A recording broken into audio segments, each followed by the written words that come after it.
Have you ever noticed a strange paradox? There is noise everywhere. We endlessly obsess over boomers, complaining about their stubbornness. We analyze Generation Z like they are some fascinating new biological species. But stuck right between these two loud extremes is an entire generation that just exists. They are barely mentioned. They are the invisible people. They are your quiet coworkers who never complain, your parents who seem weirdly detached from the drama, the people who built the infrastructure of the internet but refuse to post their breakfast on Instagram. This is Generation X, born between 1965 and 1980. And here's the truth that nobody tells you. Their psychology might be the most misunderstood of any living generation. So why are they like this? What power lies behind their silence? If you watch this video to the end, you won't just find the answers, you'll realize who is actually quietly holding the world together on their shoulders. Let's go. Picture this. It's 1978. You're 8 years old. You walk into a silent house. Your parents are still at work. There's no smartphone in your pocket. No camera at the door tracking your arrival. Just a key on a string around your neck and the steady hum of an empty refrigerator. You unlock the door, make yourself a snack, and sit in the quiet. That wasn't rare for the time. That was a lifestyle. By 1984, millions of children were regularly unsupervised after school. This environment taught an entire generation a brutal but necessary lesson. Help isn't automatic. The only person coming to save you is you. But here's the fascinating part. That empty house didn't just make them independent, it wired their brains completely differently. How? Stick around, because we're about to dive into the street laws that forged their superpowers. If you look at their childhood through today's safety standards, it looks almost illegal. Riding bikes without helmets, vanishing for the entire day without anyone knowing where they were. But their lives were governed by one supreme rule: be home when the streetlights come on. That single rule defined an entire generation's safety protocol. You'd leave the house and just disappear. When the game heated up and you got thirsty, going inside meant losing time and risking parental control. So you drank from the garden hose, that warm water tasting slightly of rubber and pennies. That was the flavor of independence.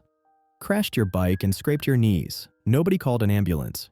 You wiped the blood on your jeans back on the bike. They learned the difference between scary and dangerous, not from a PowerPoint presentation, but through direct physical pain. And that formed a truth that younger generations are just now learning: pain is temporary, and you are not made of glass.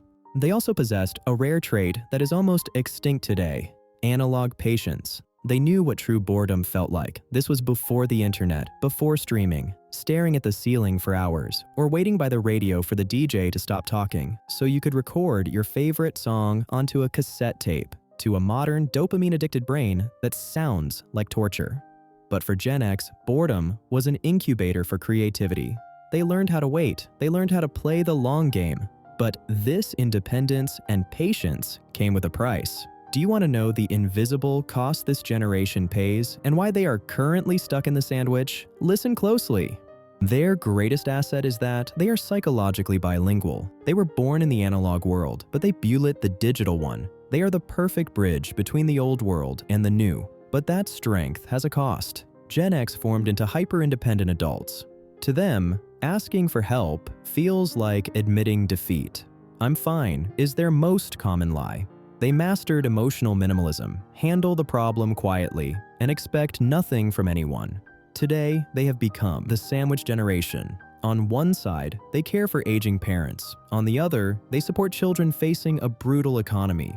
Even though they are suffering from high-functioning burnout, they carry the load without complaint. But never forget this. There was a time when happiness didn't live inside a screen, when friends were real people, not profiles, when boredom created imagination and silence created strength. If you are Generation X, this isn't just nostalgia, this was your life. You are the bridge generation. You understand the past, and you adapted to the future.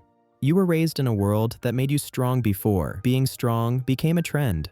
Bridges don't usually get attention. They just carry the weight and do the work. And maybe that is the most Generation X thing of all. If this video gave you a taste of that era, or helped you better understand the Generation Xers around you, your parents, your colleagues, then we've done our job. But the most important lesson we can take from this generation is the value of time. On that note, I highly recommend you watch our video, Life is Short, How to Spend It Wisely. It dives deep into the meaning of life and aligns perfectly with what we discussed today. If you enjoyed this breakdown, please hit that like button. It gives us the motivation to create even better, higher quality videos for you. For now, take care of yourself.